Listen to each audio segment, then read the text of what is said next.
মন্দিরে আজ পুজো দিতে এলেন, কেমন লাগছে? হ্যাঁ, ফুল্লরা মন্দিরে আজ পুজো দিলেন, কেমন লাগছে? ফুলবাড়ি তো বহু পুরনো মন্দির। এখানে তো আগেও অনেকবার এসেছি। এটা তো নিজের নিজের বাড়ির মতন জায়গা। যখন আমরা দলে পাড় আসি নাই তখন থেকে তো লাভপুর আসা, তো এই কারণেই ফুলবাড়িতে মা মা ঠিক আছে।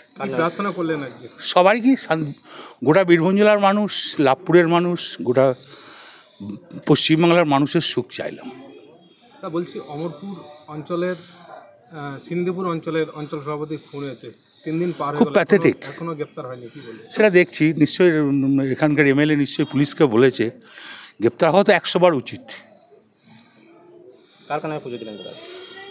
নিজের বাড়ির সম্বন্ধে পুজো দিলাম, মনে মনে গোটা পশ্চিমবাংলার মানুষের জন্য বললাম, বীরভূমের মানুষের জন্য বললাম, প্লাস মমতা ব্যানার্জি, অভিষেক ব্যানার্জি।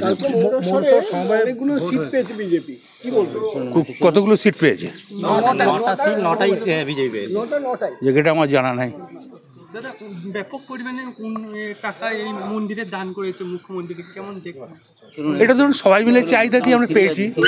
যেমন ধরুন ব্লক প্রেসিডেন্ট তরুণ, মান্নান, শোভন, প্রবীরদা, এরা যখন আগে থেকে 11 সালে এসছিলাম তখনই এরা বলেছিল যে মন্দিরে উন্নতি করতে হবে।